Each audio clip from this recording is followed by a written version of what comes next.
જોજો ખાડો આવ્યો હો, ધીરે ચલાવજો હો. જોજો આ ખટારા વાળો બહુ જ રફ ચલાવે છે, આગા રહેજો હો.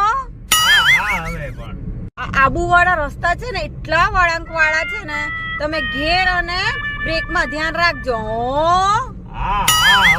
કેટલી વાર કહેવાનું. તમને કહું છું આખો રોડ ખાલી છે, તમે એટલી ધીમી ગાડી ચલાવો છો, થોડીક તો સ્પીડ માં ચલાવો, બાબા ગાડીની જેમ તમે ચલાવો છો. બસ મારે કોઈ બી વસ્તુ લેવી હોય છે ને તમે ગાડી ઊભી જ નથી રાખતા ને, આ જ વસ્તુ મને તમારી નથી ગમતી હો. એક કામ કર, અહીંયા બેજા ગાડી હાલે, તું હલાઈ લે ગાડી હાલે. ના હો, આપણને ગાડી ચલાવતા ના આવડે. તો પછી શું ભલામણ, જે કરતા કરવા દો ને. તમારે હારે પણ આવું થતું હોય ભાઈઓ તો કોમેન્ટ કરજો.